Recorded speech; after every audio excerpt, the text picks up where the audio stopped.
Bom dia, meus irmãos, tudo bem com vocês? Estamos dando início a mais uma lição da nossa Escola Bíblica Dominical, 25 de julho de 2021, domingo, dia do Senhor. Que bom estarmos juntos novamente. Por enquanto, ainda de forma remota, sim, com aulas gravadas, mas com a graça do bom Deus, logo em breve estaremos juntos na casa do Senhor, com a nossa escola dominical, com nossos trabalhos regulares. Que bênção, estamos confiando nisso, amado. Ore nesse sentido, ore nesse sentido. A nossa lição de hoje, lição de número 7, tem como tema algo maior que a vida. Algo maior que a vida. No decorrer da lição, nós vamos entender o porquê deste título. O texto básico se encontra lá na primeira carta do apóstolo João, capítulo 3, versículo 11 a 18, que diz assim a palavra do Senhor. Porque a mensagem que ouvistes desde o princípio é esta, que nos amemos uns aos outros. Não segundo Caim, que era do maligno, e assassinou a seu irmão. E por que o assassinou? Porque as suas obras eram más, e as de seu irmão justas. Irmãos, não vos maravilheis se o mundo vos odeia. Nós sabemos que já passamos da morte para a vida, porque amamos os irmãos. Aquele que não ama permanece na morte. Todo aquele que odeia a seu irmão é assassino. Ora, vós sabeis que todo assassino não tem a vida eterna permanente em si. Nisto conhecemos o amor, que Cristo deu a sua vida por nós, e devemos dar nossa vida pelos irmãos. Este é um versículo-chave. Nisto conhecemos o amor, que Cristo deu a sua vida por nós, e devemos dar nossa vida pelos irmãos. Ora, aquele que possuir recursos deste mundo e vir a seu irmão padecer necessidade e fechar-lhe o seu coração, como pode permanecer nele o amor de Deus? Filhinhos, não amemos de palavra, nem de língua, mas de fato e de verdade.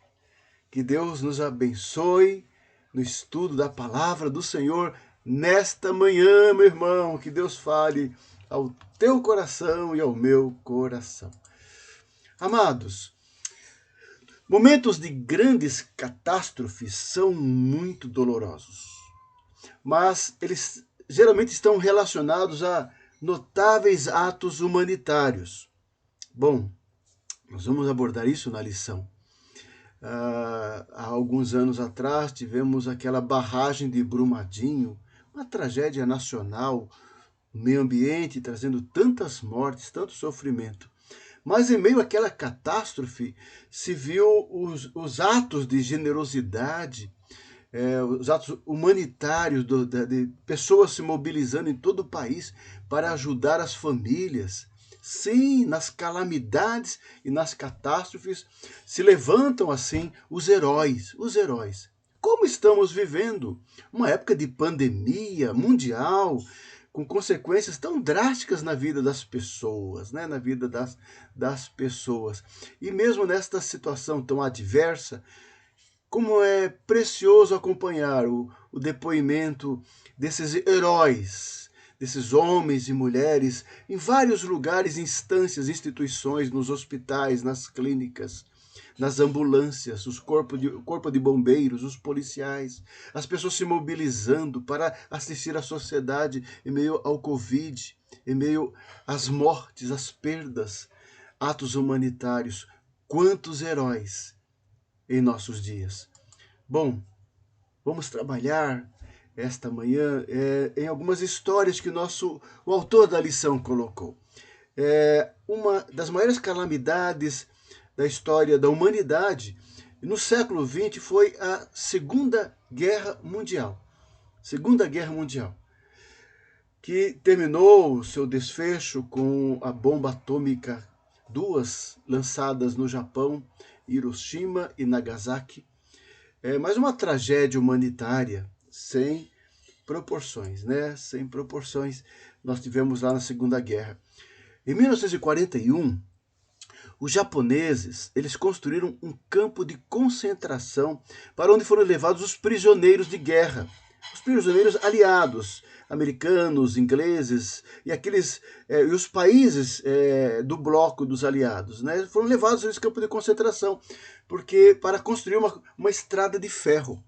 Ou seja, eles trabalhavam duro, eram torturados, condições subhumanas, né, submetidos a muita tortura, fome e uma série de doenças, né, que eles estavam sujeitos, esses prisioneiros, no campo de concentração, né.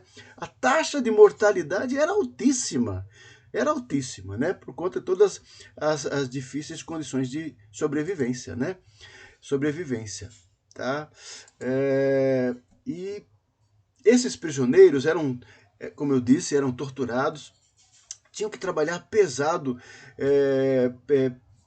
pelos japoneses, né, forçados pelos japoneses, tortura, trabalho forçado, alimentação escassa, e que traziam então a debilidade, né? Essas fotos são dessa época mesmo, e de algumas situações que nós vamos apresentar aos irmãos, né? E assim, diariamente eram mortes por todos os lados, porque era muito difícil, muito dura a situação. Época de guerra, eles prisioneiros, e ainda sobre esse estado, né, essas condições de vida, né? Ok, aí algumas perguntas para nossa reflexão, o valor para nossa reflexão de hoje, né? Pode haver uma boa vida, mesmo em condições as mais terríveis, como eram as condições daqueles prisioneiros de guerra? Será? Haverá alguma coisa mais importante ou maior que a própria vida que possa dar algum significado à vida em meio à situação que aqueles homens enfrentaram? Estamos dando exemplo de um campo de concentração, mas não era diferente nos demais campos de concentração ali na Segunda Guerra, né? Aí nós vamos abordar, nessa primeira parte da lição, algumas histórias, alguns exemplos, alguns testemunhos, inclusive, que foram deixados por situações que ocorreram naquele campo de concentração. Milagres aconteceram naquele campo de concentração, campo de prisioneiros. Aquela condição subhumana de sofrimento, doença, morte, dificuldade. Mas o Senhor, nosso Deus, agiu também ali, porque o Senhor, Deus, age em todo lugar, em todo tempo, em todas as circunstâncias, em todo lugar. As histórias que estão em nossa revista, e você tem ela em suas mãos, elas foram registradas por este homem, Ernest Gordon. E ele escreveu este livro. Depois ele foi prisioneiro e depois ele foi libertado. Nós vamos falar sobre isso, né? Ele esteve lá. Ele foi um desses prisioneiros e ele narrou, ele descreveu os acontecimentos, os testemunhos do que Deus realizou ali naquele campo de concentração. Esse livro é famoso, tá? É publicado pela editora Vida. Eu não tenho muita certeza, mas eu acredito que este livro tem na biblioteca da nossa igreja. Tem na biblioteca da nossa igreja. Se não tiver, nós vamos providenciar. É um livro precioso de testemunho real do poder de Deus, dos milagres do Senhor. Guarde isso, anote esse nome, Milagre no Rio Kwai, editora Vida, por Ernest Gordon, que foi este homem que esteve lá presente, ok? Vamos falar um pouquinho sobre isso. O capitão Ernest Gordon, ele era comandante da companhia do 2º Batalhão, Argyll and Sutherland Highlanders, é o nome desse batalhão, tá? Ele lutou em várias batalhas na campanha da Malásia, ali, e na batalha de Singapura. E foi aprisionado. Seu barco foi capturado por alguns navios de guerra japoneses, e assim ele foi levado para Singapura e depois levado para esse campo de concentração como prisioneiro de guerra, junto com outros prisioneiros capturados em outras situações. Gordon ali, naquela situação difícil, ele encontrou ali seu senso de identidade e espiritualidade enquanto prisioneiro, e um dos soldados participantes que ajudaram a construir, foi um dos soldados participantes que ajudaram a construir a ponte sobre o rio Kwai. Isso é interessante, né? Eles estão construindo uma estrada de ferro e uma ponte onde passaria essa estrada de ferro para que as tropas japonesas assim, se mobilizassem com mais facilidade ali naquela região da Ásia. Então era estratégico para os japoneses a construção daquela ponte. Já coloquei algumas imagens aí da ponte no rio, não estou entendendo porque aquela ponte que eu já coloquei anteriormente, tá? Os japoneses eles foram especialmente muito cruéis com seus prisioneiros. A taxa de mortalidade era bastante alta, bastante alta. Gordon ele passou por muitas torturas e chegou a ser colocado ali dentro do campo de concentração no que chamavam de o Distrito da Morte, designado para aqueles que não deveriam sobreviver. Então ele citou, mesmo dentro do campo de prisioneiro, ele ficou numa situação mais delicada, de alto risco de morte, tá? Essas condições incluíam desnutrição, beriberi, malária, úlcera e apendicectomia. Muitas doenças e enfermidades. Mas,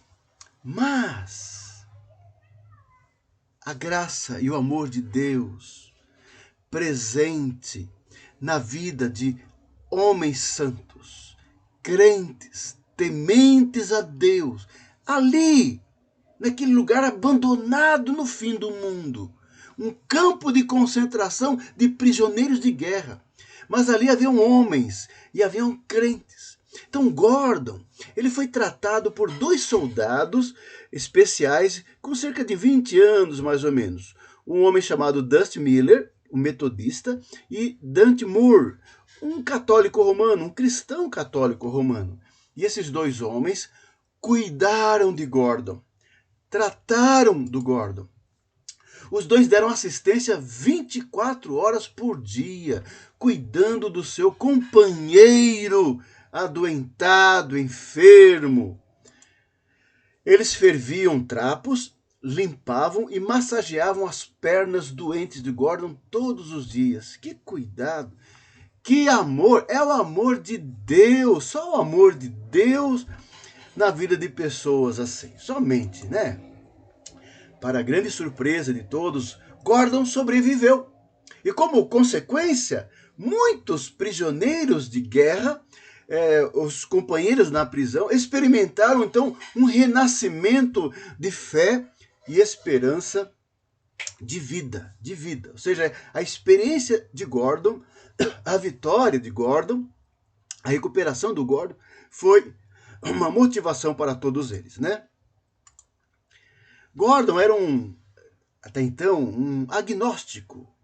Não se interessava por Deus. Então ele ficou impressionado com a simplicidade do Dusty e a sua fé, o seu testemunho, mesmo diante do tratamento que eles recebiam por parte dos japoneses, né? Eram duros, eram cruéis, eram violentos. E mesmo assim, Gordon se impressionou pela conduta, pela serenidade daqueles homens, pela generosidade deles, né?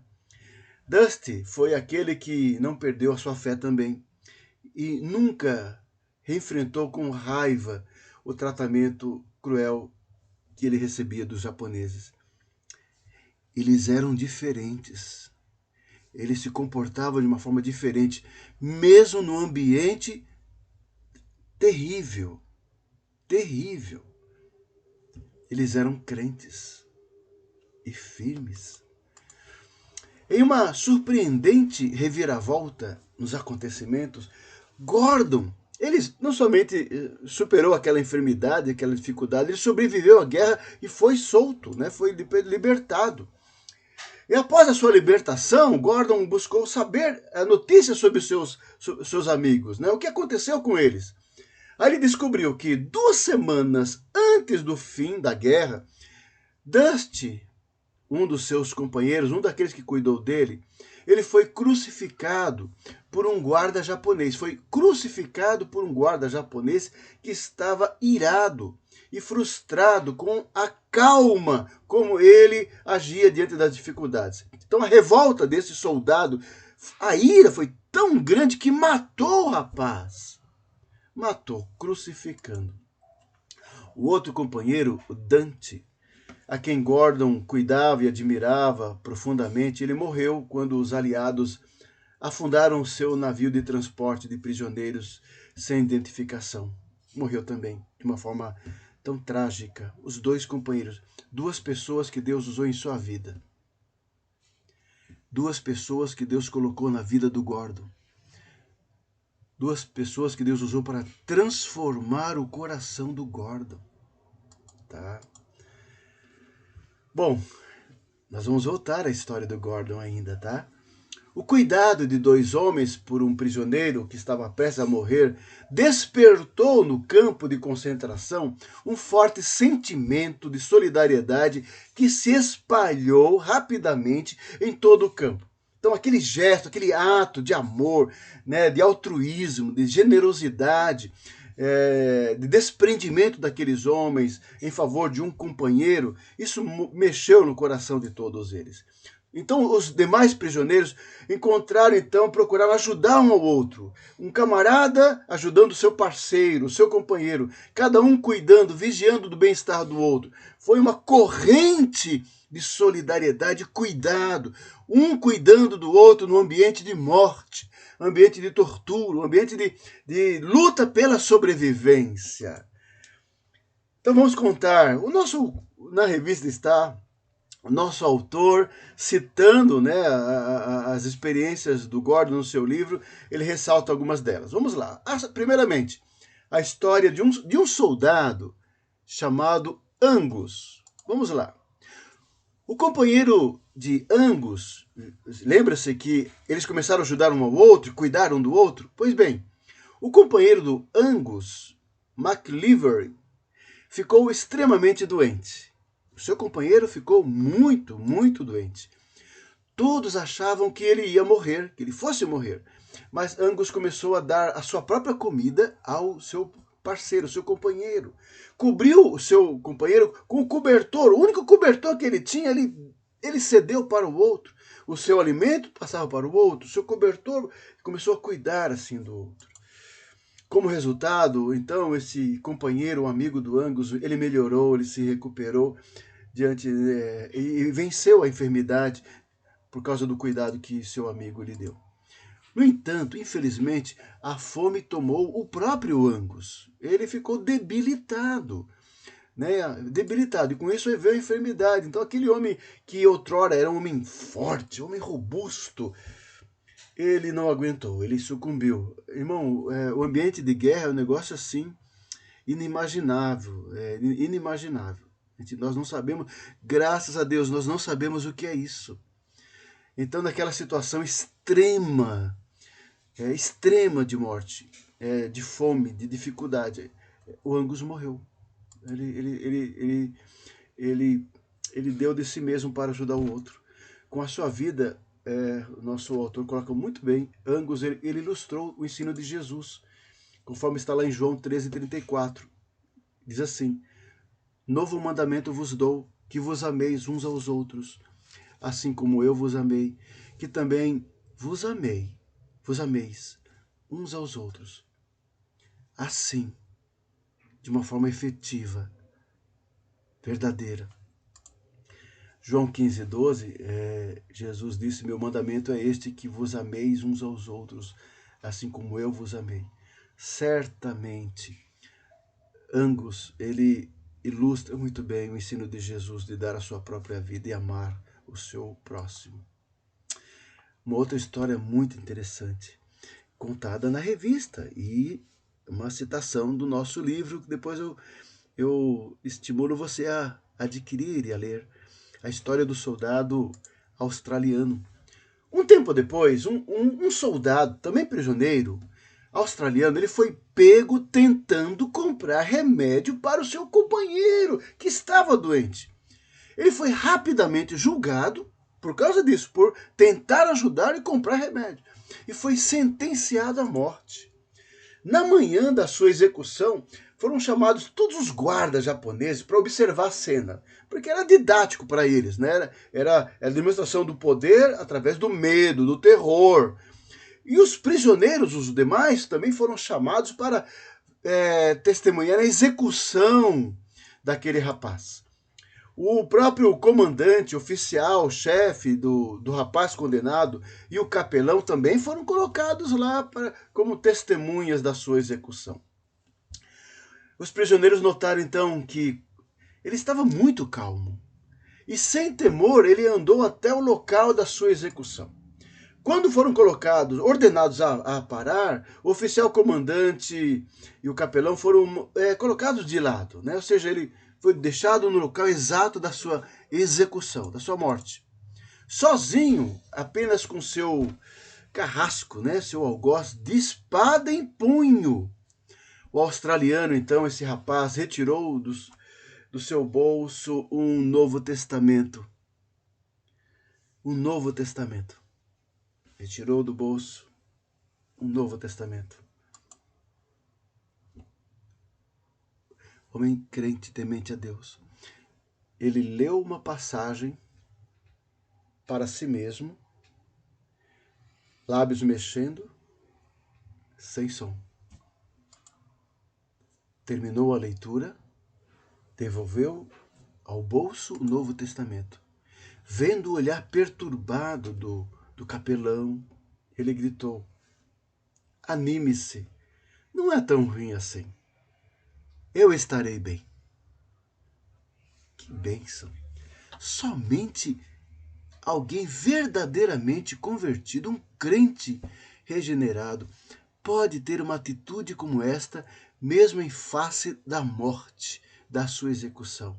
Ele disse isso: calma, eu estou bem, eu estarei bem. Ele sabia, estaria com o Senhor. Ele então fez um sinal para o seu algoz, abaixou a cabeça, expôs o pescoço e a espada caiu com força. Foi executado. Por quê? Porque ele tentou ajudar um companheiro numa situação pior do que a dele no campo de concentração. De uma forma injusta, porque o que há de justiça num mundo cruel, ímpio e que jaz no maligno, numa situação tão extrema de uma guerra maluca, né? E sem sentido. Ele morreu por amor, deu a sua vida por amor. Mas vamos contar algumas outras coisas boas que ocorreram naquele campo de concentração.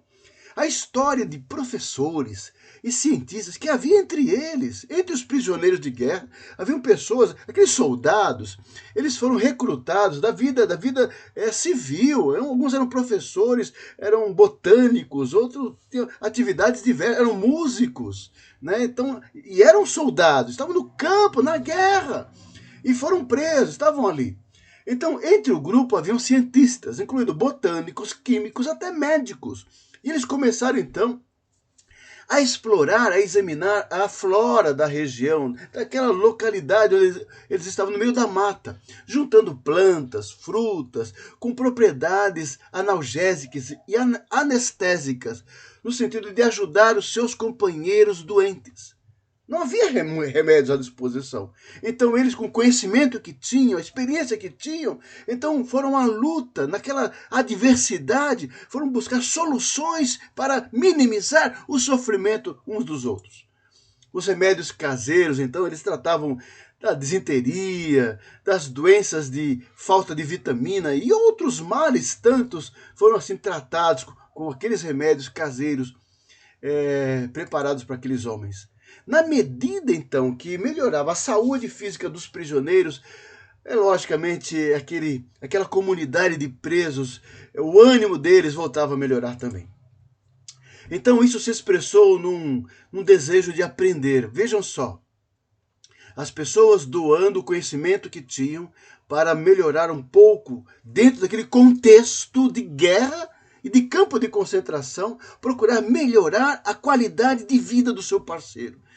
Isso se expressou depois, essa melhora, num desejo de aprender. Olha que interessante, muitos daqueles homens guardavam escondidos livros entre os seus poucos pertences, conseguiram guardar alguns livros. E eles juntaram esses livros e começaram a emprestar um ao outro e circular o conhecimento de uns para com os outros. E assim, aqueles prisioneiros começaram a implorar aos especialistas em seu meio, professores, médicos e outros, que os ensinassem também. Olha que interessante, mesmo num quadro de risco de morte, de aprisionamento, de debilidade total, aqueles homens encontraram sentido para a vida. Então, os homens começaram a ensinar história, filosofia, economia, matemática, ciências, pelo menos 9 línguas. Olha a cultura que estava presente ali, incluindo até latim, grego, russo, sânscrito. Tudo de uma forma muito velada, muito discreta, mas havia esse desejo. Eles estavam cumprindo, cobrindo o tempo que eles tinham em aprender e crescer. Podiam estar entregues à morte, à depressão, né? A depressão, mas não se entregaram, não. Buscaram soluções, buscaram sentido para a vida. Os professores, então, desses cursos, escreviam eles mesmos próprios textos de memória. Havia instrutores de línguas que compunham 9 gramáticas em pedaços de papel passando para o outro. Que interessante, que revolução naquele campo de concentração. Um verdadeiro renascimento artístico emergiu quando músicos, entre eles, formaram a própria orquestra. Você imagina isso? Atores e diretores produzindo peças teatrais para entreter uns aos outros, trazendo alegria, contentamento naquele quadro, naquele contexto. E os artistas faziam exibições para as dezenas de pessoas que participavam. Que mudança extraordinária naquele campo de concentração. Meu Deus do céu, né? Agora eu vou voltar um pouquinho à história do Ernest Gordon, tá? Lembra dele? Ele que registrou tudo isso, ele estava lá, ele sobreviveu. Ele sobreviveu. À medida que cresciam esses eventos renovadores, os homens se interessaram em descobrir acerca de Deus. Acerca de Deus. Será que Deus existe? Será que Deus existia mesmo, com tanta dor, sofrimento, morte, todo dia? Alguns questionavam, será que Deus ama mesmo? Então, um grupo de homens procuraram ao Gordon e pediram para que ele passasse a ensinar a Bíblia, pedindo que ele ensinasse a Bíblia. No início ele meio incrédulo, né? Ele não tinha uma fé firme, não, grande fé, não. E ele hesitou e aceitou. Então, e eles o procuravam só porque ele frequentava a universidade. Olha o grau de conhecimento que tinha. Uma pessoa, um grau intelectual, né? Então, nos ajude a entender a Bíblia, a palavra de Deus. Então ele começou a ensinar a Bíblia. Mesmo confessando seus questionamentos e suas dúvidas, ele começou a estudar a Bíblia junto com aquele grupo de pessoas. E quando os homens buscam a palavra de Deus, revoluções tremendas acontecem na alma dos homens, em todo lugar, em todas as épocas. E não foi diferente ali. Porém, ao ler os relatos da vida de Jesus nos evangelhos, a mente e a vida do Gordon mudaram completamente. Ele veio a conhecer, então, pela palavra, que Jesus não tinha onde reclinar a cabeça, que Jesus muitas vezes passou por fome. Ele conheceu a plena medida do trabalho duro de Jesus, da rejeição que sofreu, das desilusões que teve com os judeus, com os incrédulos, da perseguição injusta, maldita que ele sofreu, pela traição de Judas, pela forma como foi preso, julgado e morto. Gordon estudou tudo isso e ele percebeu que Jesus havia experimentado quase tudo o que os prisioneiros de guerra conheciam diariamente: de dor, rejeição, perseguição, sofrimento. E assim, Gordon escreve nos seus registros: centrado no outro e não no eu, maior que todas as leis humanas, A crucificação foi vista como totalmente relevante à nossa situação. Olha, um Deus que permanecesse indiferente às suas criaturas não seria um Deus que pudéssemos aceitar desgordo, mas a crucificação contou-nos que Deus estava em nosso meio sofrendo conosco. Isso é iluminação de Deus. Lá no meio da selva, no campo de concentração, de dor, injustiça, crueldade e violência, Gordon percebeu que Deus estava ali com eles e Cristo estava com eles e ele encontrou-se com o Senhor. Ele encontrou-se. É verdade, Jesus manifesta supremamente o seu amor, o amor de Deus, o amor do Pai por nós. João 3,16 que diz, né? Porque Deus nos amou o mundo de tal maneira que deu seu Filho unigênito para que todo aquele que nele crê não pereça, mas tenha vida eterna. Louvado seja Deus. Gordon, assim, ele voltou para casa, libertado, voltou para a Escócia, para seguir a vocação que havia encontrado no acampamento, no campo de prisioneiros.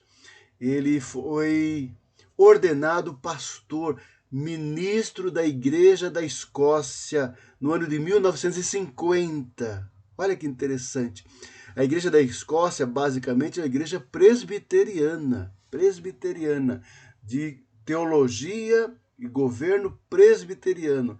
E assim ele se tornou ministro, pastor. Depois ele se mudou para os Estados Unidos e pregou em várias igrejas ali como ministro, né? Até que ele foi para a Universidade de Princeton, em Nova Jersey, e se tornou capelão presbiteriano em 1954, onde foi nomeado reitor da capela no ano seguinte. Estas informações, amados, você consegue também na internet. Você consegue, é só pesquisar, ter uma disposição de fazer boas pesquisas, né? Olha que interessante. Eu fiz e eu descobri um pouquinho mais do Gordon e fiquei muito contente, muito feliz em saber dessa mudança de vida e da história seguinte do Gordon. Se tornou um pastor, mesmo tendo passado a experiência ali construindo a ponte sobre o rio Kwai, ponte onde era construída assim a estrada de ferro para o trem passar, tá? Para o trem passar. Essas imagens são interessantes, irmãos, e eu faço uma recomendação aqui, né? Uma sugestão para você. Tem um filme chamado A Ponte do Rio Kwai. Não é o Milagre do Rio Kwai, é A Ponte do Rio Kwai, de 1957. É um clássico. Você consegue isso no YouTube, tá? Você consegue, tá bom? Eu ainda tentei essa semana arrumar um tempo, não consegui para assistir esse filme, né? Mas ele é muito interessante. Conta essa experiência de guerra, tá? Experiência de guerra e os fatos acontecidos ali com aquele grupo de prisioneiros na construção desta ponte. Eu recomendo. É cultural, tá? É uma proposta cultural onde você vai conhecer um pouco da história e também dos testemunhos que nós narramos um pouco nesta lição tão importante sobre a história do Gordon e os demais. Houve uma prisão completamente transformada, totalmente transformada. O sacrifício máximo de alguns prisioneiros, seguido pelo sacrifício cotidiano no dia a dia daqueles prisioneiros, transformaram a prisão de Songhai numa comunidade viva, com o mínimo imaginável de recursos e meios. Aqueles homens se juntaram para produzir as marcas de uma civilização, civilidade no meio da guerra, no meio da selva, no meio do campo de prisioneiros. Havia cuidado dos doentes, havia pesquisa científica, havia ampla educação e havia artes. Que tremendo, que experiência, né, irmãos? Que mesmo no contexto de tribulação, de adversidade, para muitos, sem expectativas maiores de vida, sobreviveram com inteligência, com generosidade, com altruísmo. Como nós temos que aprender a ser forte no meio da pandemia e seus reveses. sermos corajosos, sermos determinados, não nos rendermos aos medos, não nos rendermos aos sentimentos que nos deixam acuados, não, mas sermos proativos e agirmos e procuramos crescer individualmente, aprender mais, estudar, ajudar, colaborar, construirmos uma sociedade nova com nossas ações, com nossa vida, dar sentido à nossa vida, meu irmão. Que exemplo nós temos que ter, que desafio para nós nos dias de hoje. No final, aqueles prisioneiros, aqueles homens viram tudo que realizavam, tinha como base a fé de muitos, o testemunho de fé de muitos, mais uma vez ilustrando o ensino da Escritura, que nos ensina a usar os recursos e tudo que temos por amor ao próximo. Enquanto entregamos a nossa vida em serviço, nós descobrimos o verdadeiro significado da vida em meio à comunhão, amor, generosidade e comunidade. Porém, meus irmãos, nada disso é possível sem um doar sacrificial, que é a base da cultura e do significado da existência e da vida. É se entregar. Bom, e nós temos em Jesus Cristo o exemplo maior de doação por todos nós, para nossa salvação. Irmãos, a ponte novamente, né? Quero que fique essa imagem, a ponte sobre o rio Kwai. Minha vida pela sua vida pela minha. Mas com que propósito? Sempre para a glória de Deus. Para a glória de Deus. A nossa revista trimestral é muito interessante, faz reflexão sobre o que os homens pensam da vida, a leitura das pessoas sobre a vida. Então, há uma visão nossa, secular, que podemos ser chamada de minha vontade.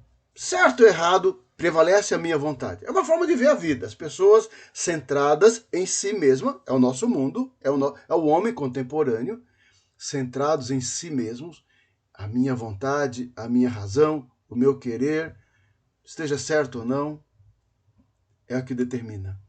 O que significa uma vida, então, marcada por esta visão, a minha vida pela sua, é uma forma diferente de ver, e com base nas histórias da prisão, que efeitos transformadores desta visão pode ter na nossa vida também, tá, irmãos? Essas 3 perguntas vamos tentar responder agora. A primeira visão da vida é assim, podemos chamar de minha vontade, certo ou errado? Ou seja, é o que eu penso, é o que eu acho, é o que eu quero. Esta forma de ver o mundo, ela se concebe como a isenção de restrições. Ou seja, eu sou o padrão, eu é que decido, eu estou no comando. Seus compromissos são com o prazer, com o poder e com a autonomia pessoal. Ninguém manda em mim. Acredita no exercício ilimitado da própria vontade. Eu penso o que eu quiser, eu falo o que eu quiser, eu sou ou serei o que eu quiser. Liberdade total. Free. Liberdade plena. É o que os homens, é a bandeira desse mundo contemporâneo. No entanto, vimos que um compromisso total com o nosso caminho vai nos levar a uma vida desgraçada, utópica, impossível, tá? A outra visão da vida, que é o oposto daquela, que é o que experimentaram aqueles prisioneiros, nós podemos chamar de a minha vida pela sua. É uma forma diferente de ver. Não está em primeiro lugar a minha vontade, meu querer. Não, a minha vida pela sua. Que forma diferente de enxergar a realidade. De acordo com essa visão, e a visão cristã, o alvo da vida não é a satisfação do eu. Não, principalmente para o crente, que tem como o fim da vida a glória de Deus e deleitar-se em Deus. Para o crente é assim. É o fim principal do homem, diz o nosso breve catecismo. É a entrega do eu ao serviço dos outros, para a glória de Deus. A força dessa visão está nos seus efeitos transformadores. Quando nós entendemos isso, nós somos instrumentos de bênção para o mundo. Quando nós entendemos isso, nós somos instrumentos de bênção para a sociedade, para os nossos vizinhos, para a nossa família, e a nossa vida fará diferença. Fará diferença. Mesmo nas circunstâncias extremas que Ernest Gordon e seus amigos conheceram na guerra, na Segunda Guerra, no campo de concentração, essa visão transformou aquele lugar, aquele cenário, o pior dos campos, em uma mini civilização, porque havia amizade, havia fraternidade, havia generosidade, havia desprendimento, havia cuidado, virtudes extraordinárias. Eles transformaram aquele universo, aquele cenário adverso, trágico, em algo abençoador. Essa foi a perspectiva adotada por aqueles que descobriram, mesmo nas piores circunstâncias, como ter uma vida verdadeiramente boa. Viu, meu irmão? Você que anda por aí reclamando da vida, murmurando falando pelos cotovelos, maldizendo o governo, maldizendo os parentes, maldizendo, às vezes da própria igreja, maldizendo, reclamando da liderança, do pastor, né? Você é aquele que gosta de conversas negativas, de ver defeito em tudo, o tempo todo, né? Meu irmão, em nome de Jesus, muda a disposição, a leitura da sua mente, da sua alma, em relação à vida. Para com isso, meu amado irmão, reaja. Vamos reagir, né? Vamos ser abençoadores no mundo, instrumentos da graça de Deus. Coloque-se nas mãos do Senhor, amado irmão. Por isso eu quero finalizar a nossa lição voltando ao texto que lemos em 1 João, que é o texto básico da lição. 1 João 3, 11 a 18. E João, o apóstolo, em sua carta e no seu evangelho, é daqueles que mais fala no amor, o amor de Jesus e do amor ensinado por Jesus, né? Então ele está falando sobre isso, sobre o amor. Devemos amar uns aos outros. Então vamos falar rapidamente sobre isso para fechar nossa lição. Então o versículo 11 diz assim: porque a mensagem que ouvistes desde o princípio esta. Ele está relembrando aqueles irmãos lá que ele está escrevendo, que a mensagem que ele pregou e que Jesus pregou desde o início é esta, é o amor, que nos amemos uns aos outros. Jesus ensinou isso, Jesus disse a eles, aos discípulos, e os discípulos, os apóstolos, transmitiram à igreja. E essa mensagem que eu e você temos que falar um ao outro, essa mensagem que temos que distribuir, amemos uns aos outros. 1 João 3,23 diz assim: ora, o seu mandamento é este, que creiamos em nome de seu Filho, Jesus Cristo, e nos amemos uns aos outros, segundo o mandamento que nos ordenou. É a ordem de Jesus. Quando não amamos, estamos desobedecendo o Senhor. Não é sentimento, né? Eu não sinto amor por esse ou por aquele. Mas que época, que geração egoísta, que mundo egocêntrico que nós vivemos. E os cristãos estão na mesma onda. São mimados, né? Cheio de mimimi, de melindre, né? De grupinho, de panelinha. Meu Deus, corações divididos, magoados um com o outro, com as pessoas, porque não fizeram como ele queria, ou não cuidaram como ele gostaria. Meu Deus, tem misericórdia dessa geração. Senhor, tenha misericórdia de nós. Devemos amar como Cristo nos amou. Segundo João, versículo 5, diz assim: agora, Senhora, peço-te não como se escrevesse mandamento novo, senão o que tivemos desde o princípio, que nos amemos uns aos outros. Tem uma coisa que nós temos que fazer na igreja, mais do que tudo na igreja, o que nós temos que fazer, meu irmão, é se amar. O resto é consequência. Temos que nos amar, de verdade, de verdade. O versículo seguinte, versículo 12, diz assim: não segundo Caim, que era do maligno, do diabo. É isso que João está dizendo. Caim era do diabo, do maligno. E ele assassinou seu irmão. E por que o assassinou? Porque as suas obras eram más e as de seu irmão justas. Olha só. É o assassinato lá no começo da humanidade. Gênesis 4:8 diz assim: disse Caim a Abel, seu irmão, vamos ao campo. Estando eles no campo, sucedeu que se levantou Caim contra Abel, seu irmão, e o matou.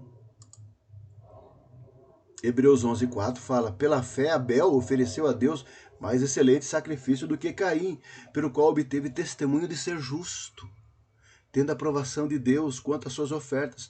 Por meio dela também, mesmo depois de morto, ainda fala. Olha que interessante a história de Caim e de Abel. Olha, e João está dando exemplo que nosso amor tem que ser um amor verdadeiro, não como um amor traiçoeiro, mentiroso de Caim pelo seu irmão. Versículo 13 diz: irmãos, não vos maravilheis se o mundo vos odeia. Estava falando daquela geração lá do fim do primeiro século, né? Perseguidos os crentes, odiados pelas pessoas, seus bens sendo tirados, irmãos sendo aprisionados. Então, o apóstolo João escreve para consolar aqueles irmãos. Não fiquem escandalizados, maravilhados, assustados, porque o mundo está te perseguindo e odeia a igreja, odeia os discípulos. Aí ele está remontando ao ensino de Jesus, lá no Evangelho, o seu ensino. João 7,7, Jesus disse: não pode o mundo odiar-vos, mas a mim me odeia, porque eu dou testemunho a seu respeito de que as suas obras são más. O mundo odeia Jesus. João 12:25, quem ama a sua vida perde, mas aquele que odeia a sua vida nesse mundo, preservá-la-á para a vida eterna. João 15:18, se o mundo vos odeia, sabei que primeiro do que a vós outros, me odiou a mim. Se vós fosseis do mundo, o mundo amaria o que era seu. Como todavia não sois do mundo, pelo contrário, dele vos escolhi, por isso o mundo vos odeia. E ele conclui dizendo: quem me odeia, odeia também a meu Pai. Não fique aí dando ibope para pessoas que desprezam o nome de Deus. Não fique dando ibope para homens incrédulos e ímpios. Seja quem for, ímpios. Não importa seu status, seu currículo, não importa, que zombam e desprezam a Deus e negam a Deus. Tá? Então não fique dando, às vezes os crentes ficam dando ibope a pensadores, escritores, ímpios, profanos, que desprezam o nome do Senhor. Jesus diz: quem me odeia, odeia também meu Pai. Isso é sério. Isso é sério. Nós sabemos que já passamos da morte para a vida, porque amamos os irmãos. Aquele que não ama permanece na morte. Todo aquele que odeia seu irmão é assassino. Ora, vós sabeis que todo assassino não tem a vida eterna permanente em si. 1 João 2,9 diz: aquele que diz estar na luz e odeia a seu irmão, até agora está nas trevas. Nas trevas, isso é muito sério. O amor é a evidência, a marca de um cristão convertido, regenerado, maduro. E o ódio é a prova da sua imaturidade, da sua carnalidade. Está nas trevas, na escuridão das trevas, quando no coração de alguém que se diz cristão tem amargura, tem raiva, tem ódio contra alguém. E principalmente contra alguém da mesma fé. É contraditório. Mas a palavra diz, ele é mentiroso. E ele não está na luz. Ele está nas trevas. É o que diz a palavra do Senhor. 1 João 2,11 diz: aquele, porém, que odeia seu irmão está nas trevas. E anda nas trevas e não sabe para onde vai, porque as trevas lhe cegaram os olhos. O pecado cega os homens. Ficam cegos. Não tem nem noção das bobagens que fala, das atitudes nécias, né, das tolices que fazem. Nisso conhecemos o amor, que Cristo deu a sua vida por nós e devemos dar nossa vida pelos irmãos. Esta lição de hoje, como eu disse, esse aqui é o texto principal. Foi a história ali, essa mensagem cumprida na vida de crentes, no meio de um campo de concentração na Segunda Guerra. Pessoas que doaram suas vidas ao próximo, companheiro, nas condições mais extremas de sobrevivência. É o amor de Cristo vivido por aquelas pessoas. Assim foi Cristo, morreu por nós. João 15:13 diz: ninguém tem maior amor do que esse, de dar a alguém a própria vida em favor dos seus amigos.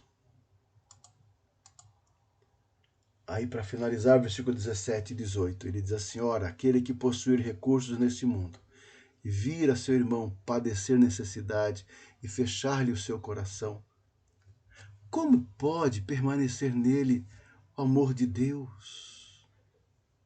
Pergunta o apóstolo João. Tiago 2:15 a 18 diz: se um irmão ou uma irmã estiverem carecidos de roupa e necessitados do alimento cotidiano, e qualquer dentre vós lhe disser: ide em paz, aquecei-vos, fartai-vos, sem contudo lhes dar o necessário para o corpo, qual o proveito disso?